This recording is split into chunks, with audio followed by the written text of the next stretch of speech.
On cesse de m'appeler la reine, c'est ridicule. Moi, je travaille. J'ai bien le droit d'être fatigué. Alors qu'il y en a tant qui ne travaillent pas.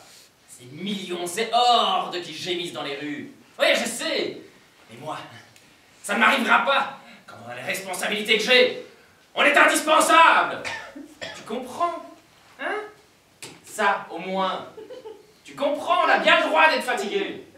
Le roi est au bord du discours. Ça vient. Ça arrive. Quand on est responsable, on est indispensable. Et voilà, c'est parti. Et vice-versa. C'est-à-dire irremplaçable. C'est le plus beau mot de la langue française. Irremplaçable.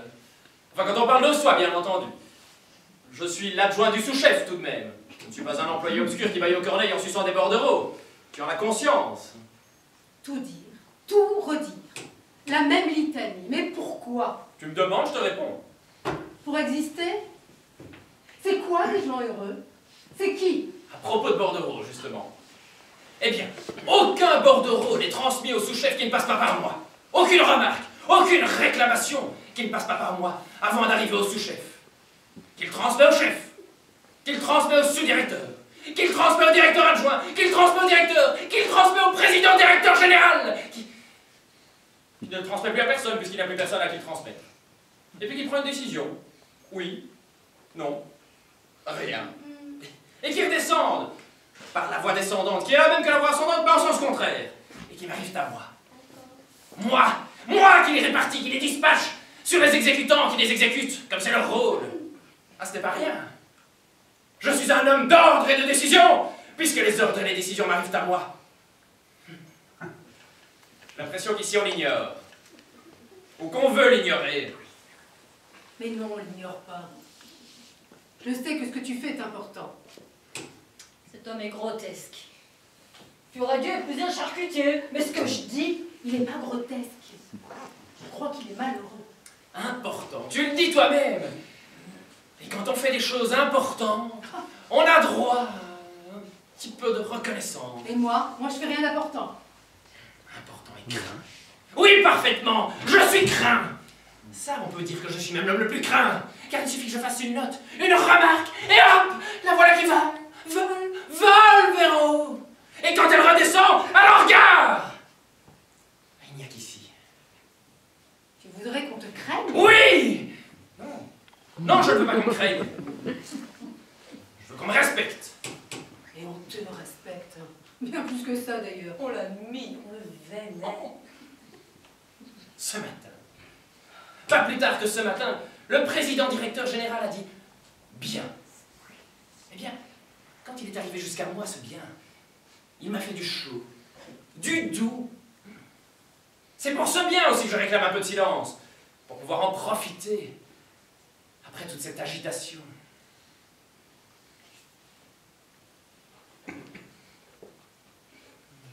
Écoutez le silence du roi. Écoutez comme bat le cœur battant du roi. Nos âmes trop sensibles qui frémissent d'émoi. Écoute le silence du roi. Nous sommes là, c'est ainsi.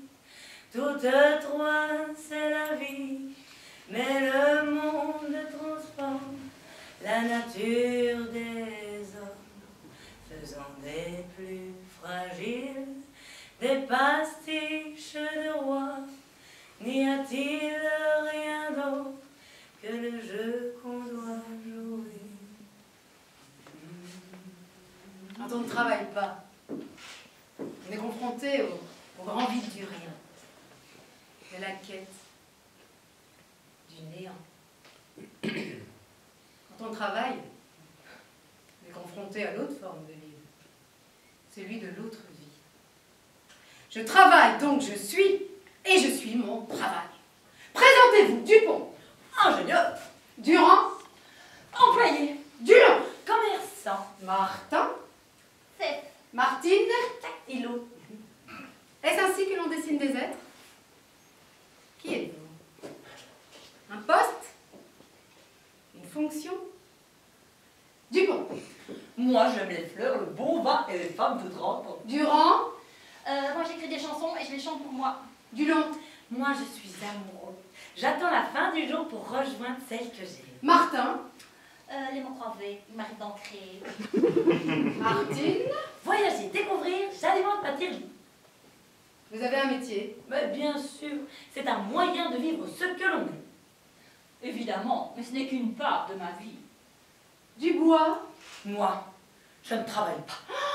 Ça veut dire que je meurs.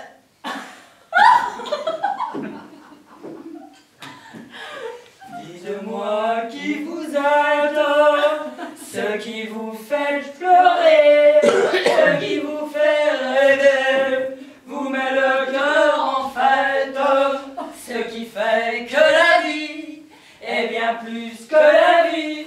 Dites-moi qui vous êtes, ce qui vous fait pleurer.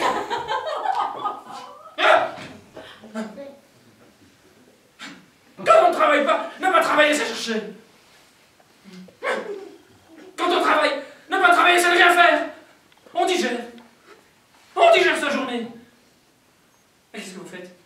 Mais qu'est-ce qu'elles font? Pourquoi elles sont tristes? Je ne veux pas qu'on soit triste! On n'est pas triste. On écoute. On écoute ton silence. Ah, tu crois que je m'amuse? Tu crois que de 9h du soir, de 9h du matin à 5h du soir, je m'amuse? Tu crois qu'on me paye pour m'amuser? Tu crois que le travail c'est un jeu? Non, le travail, c'est le pouvoir! Et quand on a des responsabilités, il prend les couleurs d'un destin! J'ai parfois l'impression de faire partie du décor. Je fais partie de ton décor entre l'horloge normande et le buffet Henri III. Je veux qu'on soit heureux. L'horloge au buffet, je ne leur demande pas d'être heureux. Mais je suis peut-être heureuse. Quand je me regarde, et je me dis que c'est peut-être ça, être heureux. Personne ne m'a jamais expliqué ce que c'était. Maman, tu m'as jamais dit ce que c'était qu'être heureux. Ça, c'est quelque chose que les parents oublient toujours d'expliquer. Est-ce que je savais, moi? Entre le soir et tout le monde est heureux. Le soir, la journée, c'est la lutte. La guérilla. C'est aussi les emmerdes. Et quand elles arrivent, les emmerdes, par la voie descendante, c'est sur moi qu'elles s'arrêtent. Avant que je les répartisse et que je les dispatche. Sur les exécutants, chacun son lot, mais moi, c'est tout le tas qui m'arrive. Si on n'est pas heureux, à quoi ça sert? Et toi? Quoi, moi? Toi, tu es heureux? Enfin, que dis-tu? Toi? Quand on est responsable, on ne doit pas avoir d'état d'âme, sinon on ne s'en sort plus. Si ceux qui nous entourent tricotent dans la tristesse, alors c'est du coup qu'ils arrivent les états d'âme. Je veux qu'on soit heureux. Je vous écoute? Nous écoute. Qu'est-ce que tu veux qu'on te dise? Ah ben voilà. Ça, c'est les bonnes femmes. Quand on est fatigué, elles râlent. Quand on n'est pas fatigué, elles râlent. Quand on a envie de parler, elles râlent parce qu'on parle de soi. Mais de quoi voulez-vous qu'on parle si on ne parle pas de soi? Hein? Quand on ne les écoute pas, elles râlent parce qu'on les ignore. Et quand on les écoute, elles n'ont plus rien à dire. Et c'est pour ça qu'on se crève le cul.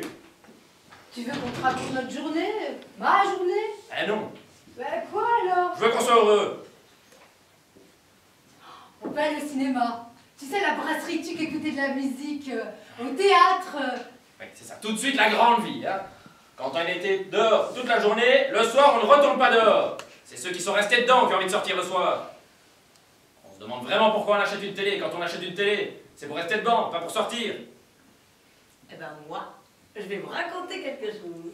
Rien dans cette vallée de larmes ne m'aurait été épargné. Sophie, sois prudente. J'en doute le pire. Eh ben figurez-vous que l'autre jour, alors que j'étais en train d'essayer de vendre une caissette d'eau de toilette, un monsieur m'aborde. Et vous pensez vraiment que ça va être intéressant? Il avait des cheveux blancs, ondulés, fournis, beau costume rayé, bague en or, cravate à fleurs, petite bedaine symbolisant réussite sociale. Exactement ce qu'il me faudrait. Vous n'avez pas honte de faire des rêves pareils à votre âge? Moi, je le trouve vexant. Et il m'aborde avec distinction. Bah, sinon, j'aurais pas répondu. Bon, je travaille, moi, et pendant ce temps, ici, c'est le stupre. Et toi, pendant ce temps? Je suis pas sortie, j'ai lu. T'as de la chance d'avoir le temps de lire. Moi, pas. Il m'invite à boire le thé. J'ai l'écuyer. J'ai l'écuyer. que chez Bonardel, qui est déjà 2 fois plus cher qu'à la brasserie Tuc, qui est elle-même plus chère qu'ailleurs. Et il commande 2 thés au whisky, 2 babas au rhum, avec de la crème fouettée. Fouettée. Oh, j'aurais dû me méfier. Et vous vous mariez quand? Il m'offre une cigarette, allume son briquet en or, l'approche trop, me brûle le nez, je lâche la cigarette allumée sur ma jupe, je sens le brûler, je pousse un cri. Et le problème c'est que je me lève, je bondis, je fais un grand geste et je renverse le thé au whisky de babas au rhum avec la crème fouettée sur le beau costume rayé et la cravate. Oh, quelle horreur! Vous croyez vraiment que ça va faire un mariage? Vous savez ce qu'il m'a dit? Mais ce n'est rien, ma chère petite madame, ce n'est rien! Je l'entends d'ici. Il en a profité de te proposer de passer chez lui pour changer de pantalon. Tous les mêmes. Non. Il m'a traité de connasse. Et les parties ont payé. Oh, C'est raté. ma pauvre petite sœur, qui a bien des malheurs. Ah ben ma fille, c'est pas moi qu'on traiterait de connasse. Oh non! Le retraité, bien sous tout rapport, que j'avais rencontré suite à une petite annonce, quand il a commencé à pleurnicher en bruissant qu'il en avait assez de manger des œufs sur le plat avec du jambon cuit, eh bien c'est moi qui l'ai traité de connard. Maman, t'es incorrigible. Elle raccrochera jamais. Hein. Moi j'ai de qui tenir. Dites, vous ne trouvez pas que c'est indécent de répondre à des annonces patrimoniales à votre âge? Vous ne savez pas ce que c'est qu'être seul. Seul. Bah, merci. Et nous? Bon, bah, vous, c'est pas pareil. Heureusement que j'ai ma chorale. Sa chorale. Parfaitement. Maman est la vedette de sa chorale au club du 3e art. Quand on est à la retraite, on cultive son jardin, on ne s'exhibe pas toute nue. Enfin, qu'est-ce que tu racontes? Maman chante pas toute nue. Dommage. Enfin, vous exagérez, Oh, vous, quoi, c'est madame. tout? Hein? C'est tout ce que vous avez à me raconter? Plus d'histoires croustillantes? Eh bien, bravo! Bravo, c'est réussi! Qu'est-ce qu'on demande? Oh! Rien, 3 fois rien. Tout modestement, tout simplement, qu'on soit heureux. Bernique! C'est vrai votre histoire? Presque. Ne provoque pas, on va sombrer dans le drame. Oh non. Pas de drame ce soir. La situation est déjà en elle-même bien assez dramatique. J'en ai assez entendu pour aujourd'hui. Allume la télé. Ah, enfin.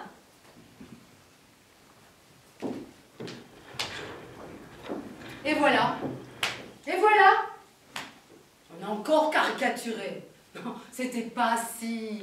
C'était pas si. Tu veux que je te dise? Ça c'était bien le roi.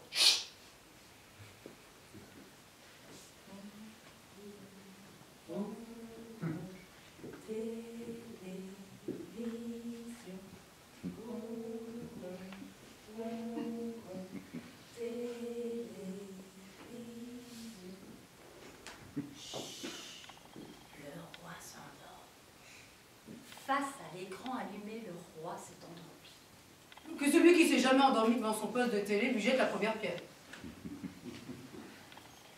Retirons-nous de nos appartements et laissons dormir le roi. La suite, je vais vous la dire. Il va tomber de son fauteuil, ce qui va me réveiller. Et il rejoindra le lit, soi-disant conjugal. Maman, je t'en prie. Le bruit de sa chute va me sortir de mon premier sommeil, et après, je passerai la nuit à compter les moutons. C'est incroyable ce qu'il peut y avoir comme moutons dans le quartier. Il nous a oubliés. Il m'a oublié. Il s'est retranché. Ce qu'il a trouvé de mieux pour oublier, c'est dormir. Il rejoindra le lit. Je fais semblant de dormir. Les lumières vont s'éteindre, les paupières se fermer. Il n'y aura plus que le silence de la nuit. Mais bruit la nuit. C'est fou ce qu'on entend comme bruit la nuit quand on court après le sommeil. Ça n'arrête pas. Est-il absent? Est-il présent? Est-il vivant? Est-il venu? Est-il parti? Vous a-t-il vu? Son univers, c'est là-bas qu'il se trouve. Ici? Ici, Ici, c'est un lieu. Un lieu peuplé d'ombre. Dans la pénombre où ils sont. Est-il absent? Est-il présent? L'homme qu'elle aime est-il vivant? Il est présent car elle le voit, mais lui sans doute ne la voit pas. Est-il présent? Est-il parti? Est-il ailleurs? Est-il parti? Il est absent quand il sommeille, aussi absent que lorsqu'il veille. La solitude, ce n'est pas quand je suis seule loin de toi. La solitude, c'est aussi quand tu es là, si près de moi. Est-il ici? Est-il là-bas? Seule l'apparence est-elle là? L'esprit s'évade et vagabonde. La terre est folle, la terre est ronde. Est-il heureux? Qui le saura? Cet absent qui ne parle pas. Elle ne vit qu'avec un passant, un courant d'air, un coup de vent. La solitude, ce n'est pas quand je suis seule loin de toi. La solitude, c'est aussi quand tu es là, si près de moi.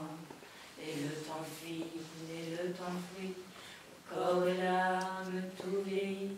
Il ne se passe jamais rien dans les couloirs du quotidien. Les jours, les heures sont réglés, tout à sa place, tout quadrillé. Il va, il vient, l'avez-vous vu? Il ne l'a même pas aperçu. La solitude, ce n'est pas quand je suis seule loin de toi. La solitude, c'est aussi quand tu es là, si près de moi. C'était ainsi ou autrement? Mais si c'était autrement, c'était quand même la même chose. Ma chère enfant blessée. Ma pauvre petite sœur accessoire. Il traîne derrière lui des éclats de la vie, mais il ne le sait pas. Il ne fait que passer. Ici, c'est la salle d'attente entre le dernier train du soir et le premier train du matin. Au mieux, nous ne sommes que des répliques. Bon, stop. On va pas faire du mélo. S'apitoyer. Non, non. C'est l'histoire du roi que nous sommes venus vous raconter. Et quand on raconte, on vit, on éprouve, on traduit. Sa propre vie, on se la raconte à longueur de vie. Si on ne racontait pas sa vie, vivrait-on? Des fois, il n'y avait rien. Des fois, c'était la crise. Des fois, la colère.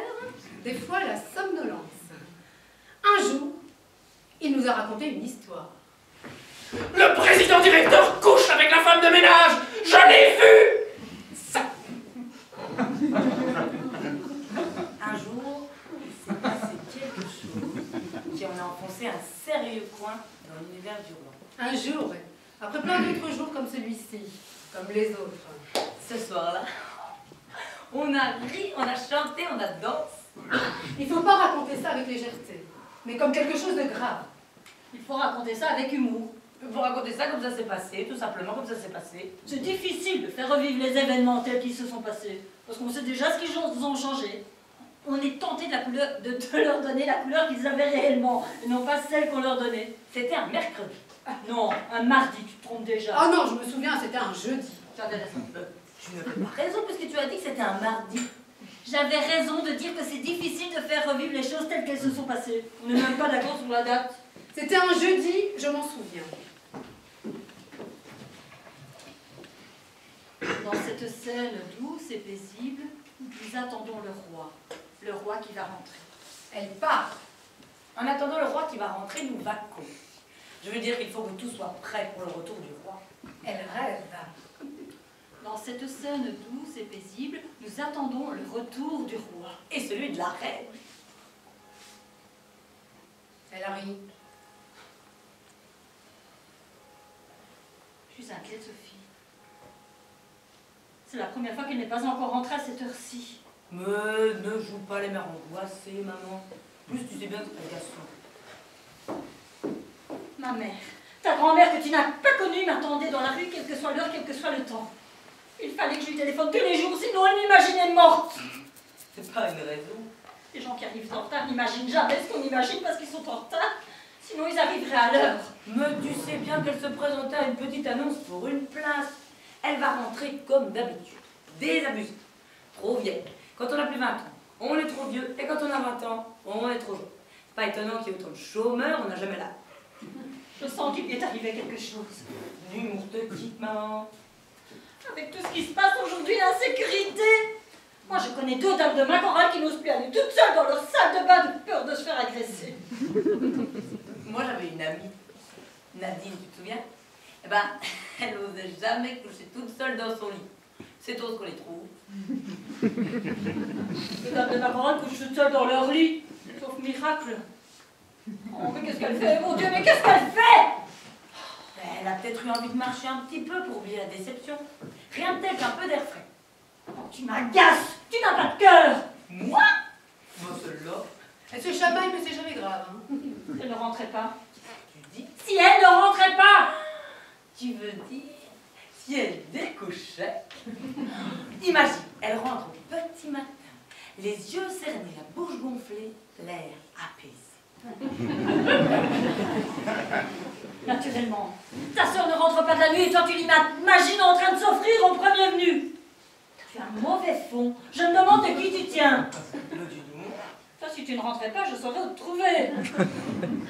Imagine, elle rentre. Maman, j'ai un amant. Le spectacle.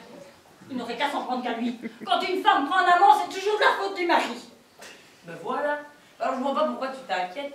Imagine plutôt la tête du roi. Si elle n'est pas là quand il rentre. Oh la crise. Si elle ne revenait jamais. Si elle ne revenait jamais. Oh là là. Quand ton père n'est pas rentré, on n'a jamais revu. Envolé, disparu. Je sais de quoi je parle.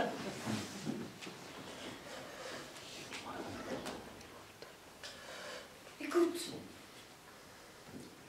C'est son pas. Je sais que c'est elle. Elle s'arrête. Elle se mouche. La clé dans la serrure. C'est elle. Elle vit. Loué soit le Seigneur, Hosanna 2 fois.